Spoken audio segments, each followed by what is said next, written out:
அஷ்டமி அப்படின்னாலே நமக்கு முதல்ல ஞாபகம் வருவது பைரவர் வழிபாடு தான். ஒவ்வொரு மாதமே அஷ்டமி திதி வந்தால் கூட ஒவ்வொரு சிறப்பு வாய்ந்ததாக இருக்கும். இருந்தாலும் கூட இந்த பங்குனி மாதத்தில் வரக்கூடிய அஷ்டமியானது ரொம்ப ரொம்ப சிறப்பு வாய்ந்த ஒரு அஷ்டமியாக இருக்குது. தேய்பிறை அஷ்டமி அப்படிங்கிறது ஒவ்வொரு மாதமே தேய்பிறை காலத்தில் வரக்கூடிய அஷ்டமி திதியை குறிக்கும். இந்த நாளானது கால பைரவர் அஷ்டமி அப்படின்னு அழைக்கப்படுதும்.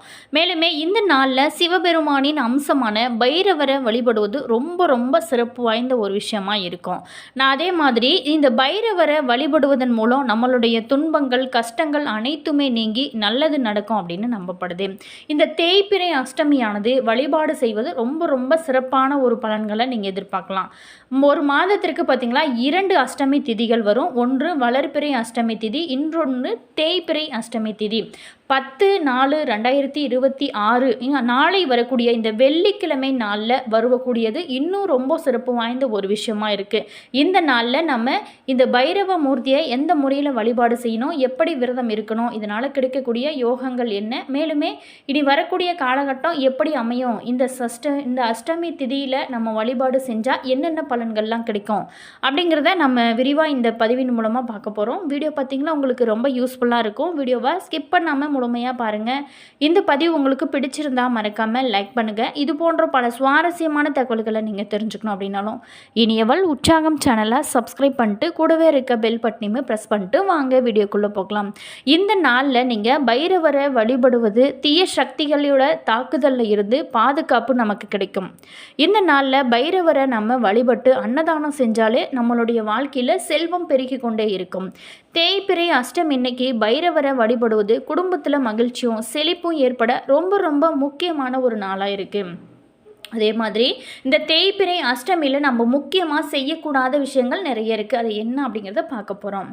தேய்பிறை அஷ்டமி அப்படிங்கிறது அசைவ உணவு உண்பதை முக்கியமாக அன்றைய நாளில் தவிர்ப்பது ரொம்ப நல்லது. அதே மாதிரி அந்த அஷ்டமி நாள் வழிபாடுகள் செய்வது, இறை வழிபாடு செய்வது ரொம்ப ரொம்ப உகந்த நாளாக இருந்தால் கூட திருமணம், புது வீடு வாங்குறது போன்ற சுப காரியங்களை இந்த தேய்பிறை அஷ்டமியில் முக்கியமாக செய்யக்கூடாது. தேய்பிறை அஷ்டமி இன்னைக்கு யார்கிட்டையுமே வாக்குவாதம் செய்யாமல் இருக்கிறது ரொம்ப ரொம்ப நல்லது. அதே மாதிரி முக்கியமான விஷயம் அன்றைய நாளில் பார்த்திங்களா பொய் பேசவே கூடாது. தீய எண்ணங்களை மனதில் வைத்திருக்கவே கூடாது. மேலுமே இந்த அஷ்டமி திதியானது ரொம்ப ரொம்ப முக்கியம் வாய்ந்த ஒரு அஷ்டமி திதியாக இருக்கிறதுனால இந்த நாளில் நீங்கள் பைரவ மூர்த்தியை விரதம் இருந்து வழிபட்டீங்க அப்படின்னா உங்களுடைய வாழ்க்கையில் நல்ல ஒரு முன்னேற்றத்தை உங்களால் காண முடியும். அப்படி என்ன ஒரு சிறப்பான ஒரு நாளாக இந்த நாளானது இருக்குது அப்படிங்கிறத பார்க்க போகிறோம். தேய்பிறை அஷ்டமியில் பிரச்சனைகள் அனைத்துமே தீர வேணும் அப்படின்னு சொல்லிட்டு தான் நம்ம பைரவரை வழிபட வேணும் அப்படிங்கிறது அனைவருக்குமே தெரிஞ்ச ஒரு விஷயந்தான். ஆனால் அது எப்படி வழிபட வேணும் அப்படின்னு சரியான முறை பலருக்கு தெரியாது. தேய்பிறை அஷ்டமி நாளில் மட்டும் இல்லாமல் வளர்பிறை அஷ்டமி நாள்லையுமே பைரவருக்கு எந்த முறையில் வழிபட்டால் என்னென்ன பலன்கள்லாம் கிடைக்கும் அப்படிங்கிறத நம்ம விரிவாக பார்க்க போகிறோம். அஷ்டமி அப்படின்னாலே நம்மளோட ஞாபகத்துக்கு வருவது பைரவர் வழிபாடு தான். அதிலுமே தேய்பிறை அஷ்டமி அப்படிங்கிறது ரொம்ப ரொம்ப விசேஷமான ஒரு நாளாக இருக்கும். அஷ்டமி நாளில் பைரவரை நம்ம எப்படி வழிபட்டால் அளவில்லாத நன்மைகள் கிடைக்கும், நம்மளுடைய கஷ்டங்கள் அனைத்துமே நீங்கும் அப்படிங்கிறது நம்ம தெரிந்து கொண்டு அந்த முறையில் வழிபடுவதனால நமக்கு முழுமையான பலன்கள் கிடைக்கும். அஷ்டமி வழிபாட்டை பொதுவாகவே மாலை நேரத்தில் தான் செய்ய வேணும். பழமையான சிவன் கோவிலுக்கு சென்று பைரவர் அபிஷேகத்தில் நீங்கள் கலந்து கொண்டு வழிபாட்டை மேற்கொள்வது ரொம்ப ரொம்ப சிறப்பு. உங்களால் முடிந்த அபிஷேக பொருட்களை கூட நீங்கள் வாங்கி கொடுக்கலாம். தேய்பிறை அஷ்டமி வழிபாட்டு முறைகளை பற்றி நம்ம விரிவாக பார்க்க போகிறோம். தேய்பிறை அஷ்டமி நாளில் பைரவரை வழிபட ஏற்ற நேரமானது ராகு காலம் தான் ரொம்ப ரொம்ப ஏற்றது. கால பைரவருக்கு நம்ம பார்த்திங்களா அன்றைய நாளில் நீங்கள் செவ்வரளி மலர்கள் சூட்டி வழிபடலாம். அல்லது சிவப்பு நிறத்தில் இருக்கக்கூடிய எந்த மலராக இருந்தாலுமே நீங்கள் அதை சாத்தி பைரவரை வழிபடலாம். ஆலயத்தில் பொதுவாகவே பைரவருக்கு வடை மாலை சாற்றியும் வேண்டிக் கொள்வாங்க. விளக்கேற்றியும் வழிபடுறது ரொம்ப ரொம்ப நல்லது. அதுலேயுமே பைரவருக்கு பஞ்ச எண்ணெய் விளக்கேற்றுவது ரொம்ப ரொம்ப விசேஷமானது. பைரவர் சன்னதியில் பஞ்ச தீபம் ஏற்றி வைத்து கால பைரவர் அஷ்டகம் பதிகத்தை படிச்சிங்க அப்படின்னா பைரவரோட பரிபூர்ணமான அருளுமே உங்களுக்கு கிடைக்கும். பஞ்ச தீபம் என்ன அப்படிங்கிறது என்னென்ன எண்ணெய் அப்படின்னா இலுப்பை எண்ணெய், விளக்கெண்ணெய், தேங்காய் எண்ணெய், நல்லெண்ணெய், பசுநெய் ஆகிய 5யுமே தனித்தனியாக ஒரு 5 அகல் விளக்கில் ஊற்றி அதில் தீபம் ஏற்ற வேணும். முக்கியமான விஷயம், பைரவருக்கு பஞ்ச தீபம் ஏற்றி வச்சு வழிபட்டிங்க அப்படின்னா நீங்கள் நினைத்த காரியங்கள் அப்படியே நிறைவேறும். மேலுமே தீராது அப்படிங்கிற பிரச்சனைகள் கூட இந்த அஷ்டமி, அதுவும் தேய்பிறை அஷ்டமி நாளில் நீங்கள் விரதம் இருந்து வழிபாட்டு இந்த மாதிரியான பஞ்ச தீபம் எண்ணெய் தீபம் ஏற்றி நீங்கள் வழிபாடு செய்யும்போது நிச்சயமாக உங்களுடைய பிரச்சனைகளுக்கு எல்லாமே தீர்வு கிடைக்கும். சிவனோட ருத்ர ரூபமாக இருப்பவர் தான் பைரவர். சிவன் கோவிலோட வடக்கு பகுதியில் நின்ற கோலத்தில் அழகாக காட்சி கொடுப்பவரும் இந்த பைரவர் தான். 12 கைகளோட நாகத்தை பூணூலாகவும் சந்திரனை தலையில் வைத்தும் சூலாயுதம் பாசக்கயிறு அங்குசம் ஆகிய ஆயுதங்களை தாங்கியும் நிர்வாண ரூபமாக காட்சி தருபவர் தான் இந்த கால பைரவர்.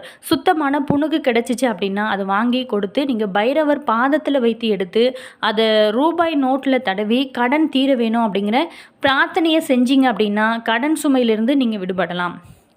அதே மாதிரி பைரவர் சன்னிதானத்தில் பூசணிக்காய் தீபம் ஏற்றி வழிபாடு செய்வது ரொம்ப ரொம்ப நல்லது. பைரவருக்கு முந்திரி பருப்பு வாங்கி கொடுத்து நீங்கள் அர்ச்சனை செய்கிறது நல்ல ஒரு பலன்களை உங்களுக்கு கொடுக்கும். இது போன்ற சின்ன சின்ன எளிமையான வழிபாடுகளை நீங்கள் செஞ்சாலே போலுங்க, காலத்தால் வரக்கூடிய துன்பங்கள் நம்ம எதுவுமே செய்யாது.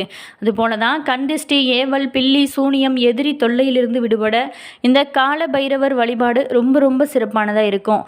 பைரவருக்குரிய போற்றி மந்திரங்களையும் ராகுகால வேளையில் நீங்கள் படிப்பது சிறப்பான ஒரு பலன்களை நீங்கள் எதிர்பார்க்கலாம். அதுலேயுமே இந்த டைமில் நம்ம வழிபாடு செய்வது ரொம்ப ரொம்ப நல்லதாக இருக்கும். நீங்கள் நினைத்தது எல்லாமே நடக்கணும், உங்களுடைய வேண்டுதல் அனைத்துமே நீங்கள் நெய்வேற வேணும் அப்படின்னு நினைக்கிறவங்க கண்டிப்பாக இந்த மாதிரியான முறையில் நீங்கள் வழிபாடுகள் செய்யும்போது உங்களுடைய எண்ணங்கள், உங்களுடைய செயல்கள் ஆக இது மாற ஆரம்பிக்கும்.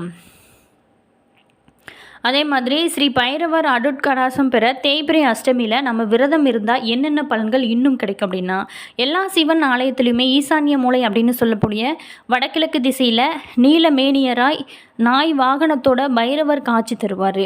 காலையில் ஆலயம் திறந்த உடனும் இரவு அர்த்த ஜாமத்தில் பூஜை முடிவரும் போதுமே பைரவருக்கு அப்படின்னு சொல்லிட்டு விசேஷமான பூஜைகள் செய்யப்பட வேணும் அப்படின்னு பார்த்த ஒரு விஷயமா இருக்குது. இது ஒரு விதியாகவும் இருக்குது.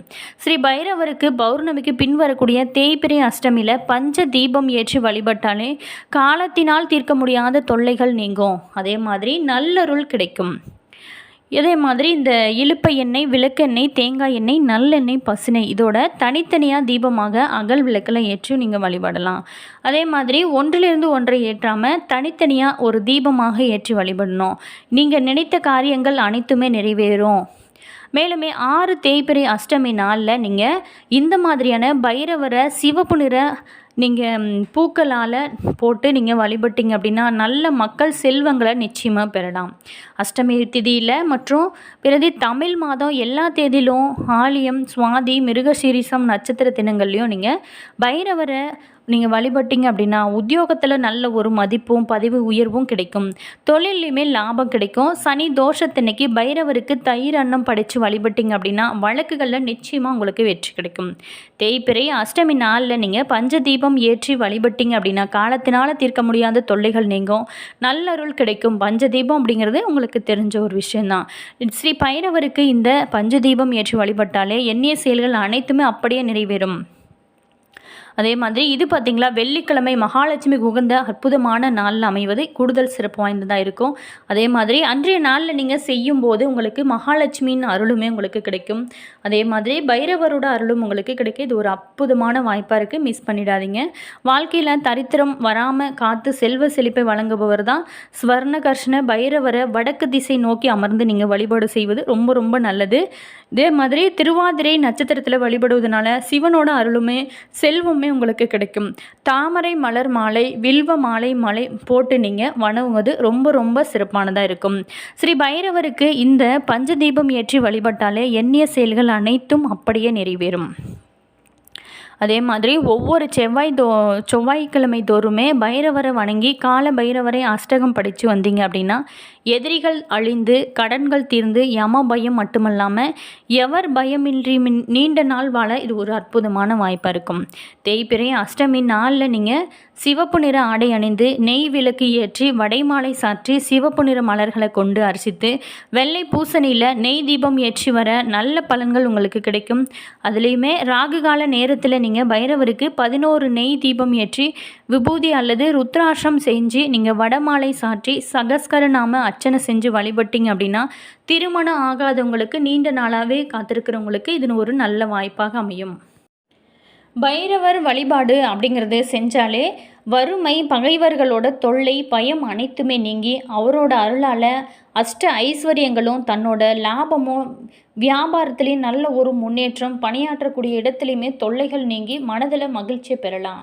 முழு நம்பிக்கையோடையும் முழு பக்தியோடனும் சொர்ணகர்ஷன பைரவர் படத்தை வீட்டில் வைத்து நீங்கள் தினந்தோறுமே தீப தூப ஆராதனை இதெல்லாமே காட்டி வழிபட்டு வருவதோட தேய்பிறை அஷ்டமி திதியில் நீங்கள் திருவிளக்கு பூஜை செஞ்சு பலவிதமான மலர்களை கொண்டு பூஜித்து வணங்கி வந்தீங்க அப்படின்னா வீட்டில் நிச்சயமாக செல்வ செழிப்பு ஏற்படும்.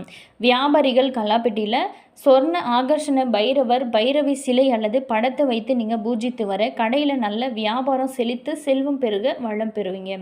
தினமுமே பைரவரோட காயத்ரியையும் பைரவி காயத்ரியும் நீங்கள் ஓதி வந்தீங்க அப்படின்னா விரைவில் செல்வம் பெருகும். வெல்லம் கலந்த பாயாசம், உளுந்து வடை, பால், தேன், பழம், வில்வம் இலைகளால் மூல மந்திரம் சொல்லி அர்ச்சனை செஞ்சீங்க அப்படின்னா தொழில் விருத்தியாகும்.